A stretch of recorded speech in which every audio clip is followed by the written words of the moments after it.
Hello and welcome to our YouTube channel. आज के हमारे वीडियो में हम जानेंगे कि परचेज एंड सेल ट्रांजैक्शंस के अकाउंटिंग ट्रीटमेंट क्या होते हैं। So let's move on. During the course of business, sales and purchases of goods, investments and other assets is done, but only for sales and purchases of goods, purchases and sales account is opened। यानी कि सिर्फ जब हम goods से deal करते हैं, यानी कि आपका बिजनेस जिस भी सामान से डील कर रहा है उसके सेल या फिर परचेज के लिए ही हम परचेज एंड सेल्स अकाउंट को ओपन करते हैं। यानी कि सिर्फ उसी के लिए ही हम परचेज एंड सेल्स अकाउंट को यूज़ करते हैं। But what about the investments and other assets. Investment का मतलब है आप फाइनेंस रेज करने के लिए जो भी इन्वेस्टमेंट कर रहे हो, और जैसे लोन दे रहे हो या फिर लोन ले रहे हो, या फिर कोई शेयर्स है, कोई डिबेंचर्स हैं, तो उसके परचेज या सेल के लिए, या फिर किसी एसेट के कोई फर्नीचर खरीद रहे हो बिजनेस के लिए, तो उसके परचेज या सेल के लिए आप कौन से अकाउंट को डेबिट या क्रेडिट करेंगे।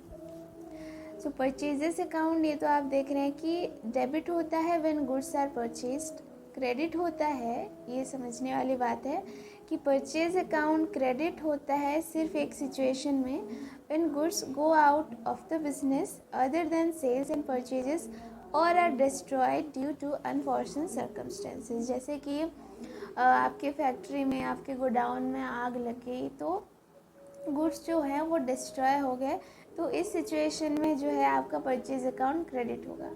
या फिर किसी और चीज़ की वजह से, कोई रीज़न की वजह से गुड्स अगर बाहर जाते हैं तो तब भी आपका परचेज अकाउंट जो है वो क्रेडिट होता है। Sales account is always credited and is used only for sale of goods. यहाँ पर सेल्स अकाउंट जो है वो हमेशा इसे क्रेडिट करेंगे आप, और इसे हमेशा जब गुड्स को सेल किया जाएगा तभी यूज़ किया जाएगा। So here come to our point, purchase and sale of assets और अदर इन्वेस्टमेंट्स।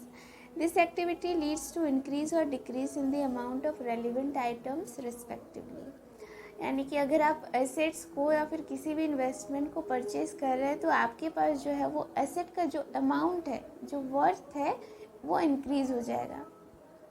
और अगर आप सेल कर रहे हैं तो जो वर्थ है, जो वैल्यू है, वो घट जाएगा।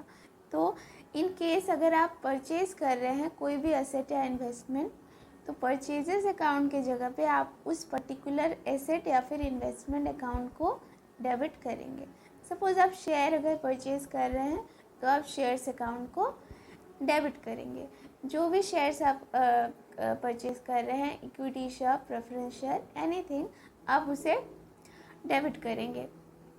और अगर सेल कर रहे हैं कोई भी एसेट या फिर इन्वेस्टमेंट, तो आप उसे पर्टिकुलर अकाउंट के नाम से क्रेडिट करेंगे। यानी कि अगर आप कोई भी शेयर्स को अगर सेल कर रहे हैं तो शेयर्स अकाउंट क्रेडिट के नाम से उसे रिकॉर्ड करेंगे। So that's all for today's video. I hope आपको समझ में आया होगा। So the whole point is कि परचेज एंड सेल्स अकाउंट को हम सिर्फ गुड्स के रिलेटेड ही ओपन करते हैं, यानी कि उसे यूज़ करते हैं। But in case of your assets और एनी अदर इन्वेस्टमेंट, हम उस पर्टिकुलर एसेट या फिर इन्वेस्टमेंट अकाउंट को यूज़ करते हैं। So thank you, stay tune to our channel and see you in the next video. Till then, goodbye. Please like, share and subscribe. Thank you.